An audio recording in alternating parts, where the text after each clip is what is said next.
Assalamualaikum warahmatullahi wabarakatuh. Baik, untuk kesempatan kali ini saya akan mengulas lagi tentang komponen komputer yang dalam hal ini sudah saya siapkan. Ini ada motherboard di sini. Saya akan menjelaskan atau akan memberikan sedikit gambaran tentang motherboard ini. Jadi setiap motherboard itu beda-beda ya. Jadi tergantung produsen pembuatnya. Jadi ada yang bentuknya kecil, ada yang bentuknya besar, ada mungkin yang lebih kompleks lagi daripada ini. Tapi di sini saya punya motherboard yang ini LGA 1155. Di sini ada LGA 1155. Nah, baik, langsung saja saya akan menjelaskan bagian-bagian yang ada di dalam motherboard ini. Yang pertama itu ada slot RAM ya, di sini. Ini di sini namanya slot RAM. Jadi ini RAM bisa diisi 2 keping, seumpamanya 4 GB 4 GB bisa 8 GB ya. 2 keping. Ini slot RAM. Kemudian selanjutnya ada soket prosesor. Di sini ini namanya soket prosesor, tempat untuk meletakkan prosesor semacam ini, namanya soket prosesor. Yang selanjutnya itu ada slot PCI. Nah, ini namanya slot PCI ya, untuk perangkat tambahan, entah itu perangkat dan sebagainya. Dan selanjutnya ada slot VGA. Nah, di sini ini kalau punya VGA tambahan untuk grafik, nah bisa dipasang di sini VGA tambahan. Yang selanjutnya ada power. Nah, di sini ada dua power ATX yang 24 pin sama 4 pin. Nah, power ini dari power supply ya, dari power supply ini di sini. Ini 24 pin yang dari power supply masuk ke sini, dan yang 4 pin itu di sebelah sini, di sebelah 4 pin. Nah, ini tergantung dengan profil pembuatnya masing-masing ya, pembuatnya masing-masing. Nah, ini berhubung pembuatnya produksinya ECS, jadi kira-kira bentuknya seperti ini. Nah, yang selanjutnya ada di sini tombol front panel. Front panel. Nah, di sini front panelnya bisa dilihat ada tulisan kecil-kecil di sini. Yang kecil-kecil di sini ada tulisan F panel ya, F panel atau front panel. Nah, ini kira-kira bentuknya seperti ini, teman-teman sekalian. Nah, front panel kira-kira bentuknya seperti ini. Nah, itu ada warna merah, hijau, kuning, sama biru ya.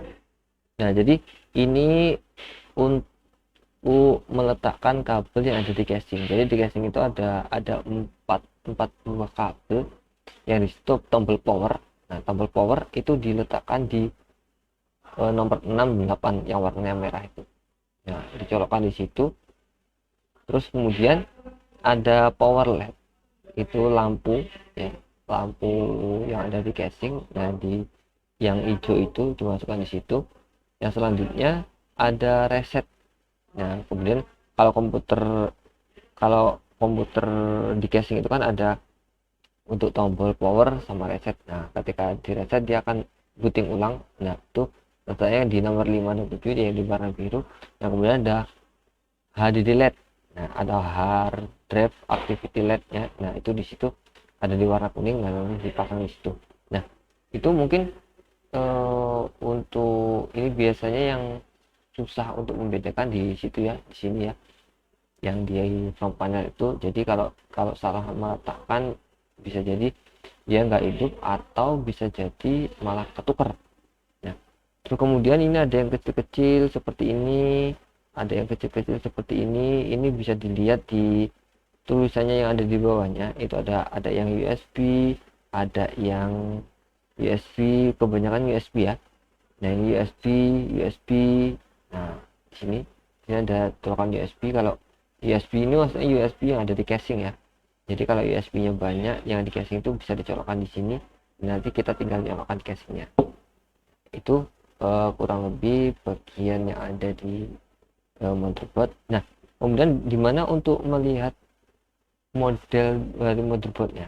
Nah, dari motherboardnya biasanya di sini ada ya. Di sini ada tulisannya, ini model H61 H2 strip MV, itu model H61. Terus kemudian tipe soketnya itu yang LGA 1155, di sini ada di sini. Nah, kemudian yang selanjutnya itu ada untuk SATA, untuk meletakkan kabel SATA. Nah, sini mayoritas sekarang kabel yang digunakan itu kabel SATA atau kabel yang semacam ini. Nah, ini kabel SATA semacam ini. Ini fungsinya untuk menghubungkan komponen dari motherboard ke komponen yang ada seperti hard disk atau CD-ROM, nah, seperti itu. Terus yang selanjutnya di sini ada tombol back panel, ya ini ya, back panel atau tombol belakang ini namanya tombol back panel. Nah, yang pertama saya akan jelaskan satu-satu dulu. Nah, di sini ini kalau dulu kan ada ini namanya port PS2, port PS garis miring 2. Nah, ini yang biru itu, yang hijau itu untuk mouse, yang biru itu untuk keyboard. Kalau sekarang udah mayoritas dia pakai USB, nggak pakai PS lagi. Ingat ya, yang hijau ini untuk mouse, yang biru untuk keyboard. Nah, selanjutnya yang biru seperti ini adalah port VGA.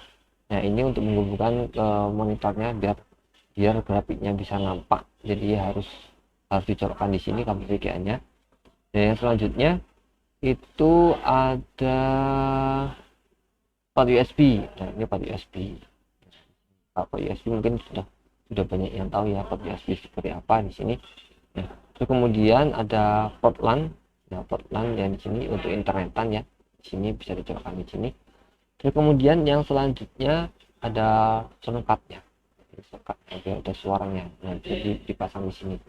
Nah, ini kurang lebih mengenai motherboard ya. Tapi sekali lagi, motherboard itu tergantung pembuatnya, tergantung pabriknya yang buat. Jadi nggak bisa jadi berbeda-beda tempatnya, tapi intinya sama. Nah, yang selanjutnya saya akan memperkenalkan komponen yang selanjutnya, yaitu ini ada prosesor ya. Prosesor ini bisa dibilang sebagai otak dari sebuah komputer ya. Otak dari sebuah komputer di sini namanya prosesor. Nah, prosesor itu macam-macam. Sekarang sudah yang ada core 9, ada yang Xeon. Nah, kurang lebih semacam ini. Ada berbagai macam produk juga, dari AMD ada, dari Intel ada, dari ATI juga ada. Nah, ini untuk melihat prosesor jenis atau versi atau speknya seperti apa, ini di belakang sini biasanya ada tulisannya. Ini nggak begitu tampak ya. Nah, biasanya ada tulisannya di sini.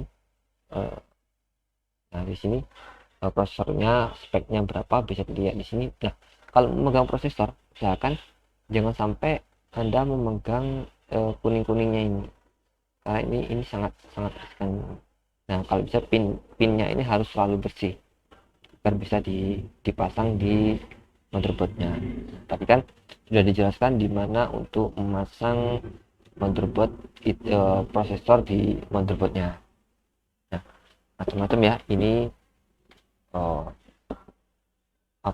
prosesor seperti ini.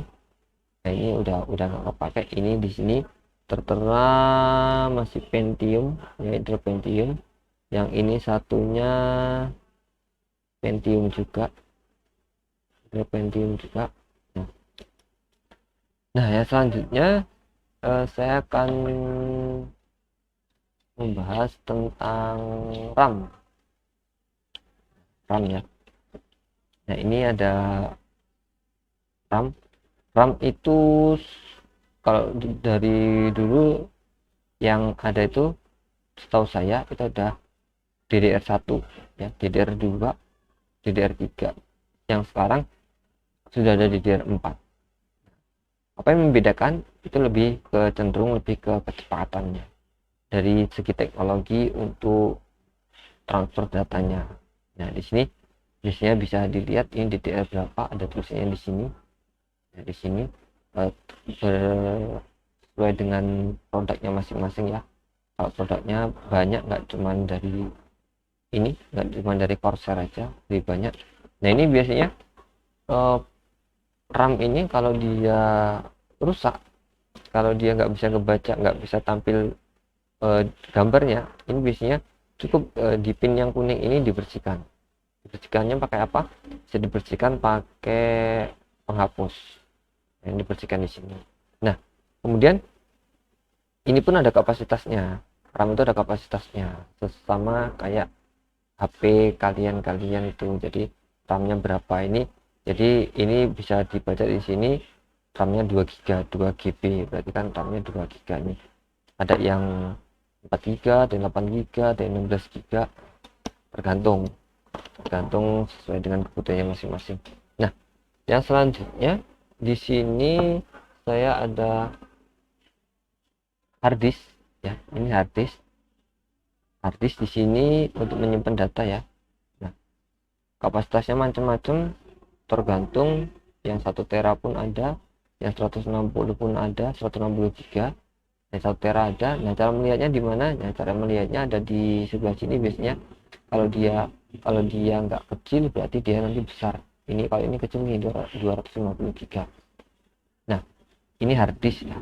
Harddisk sekarang sudah ada yang modelnya dia SSD yang lebih cepat daripada harddisk, karena di harddisk ini dalamnya berbentuk lempengan baja.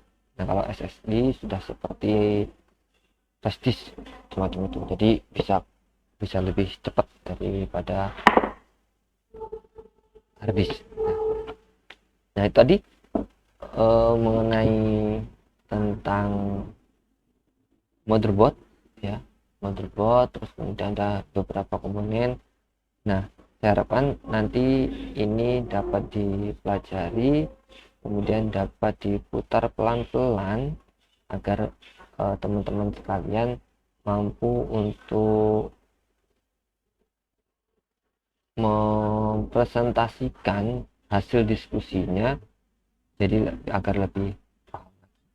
Baik, mungkin hanya itu yang saya presentasikan. Nanti kalau ada yang kurang paham, saya akan membuat video yang lain. Baik, sampai di sini, sampai jumpa dan tetap semangat, dan jangan lupa untuk selalu terus belajar.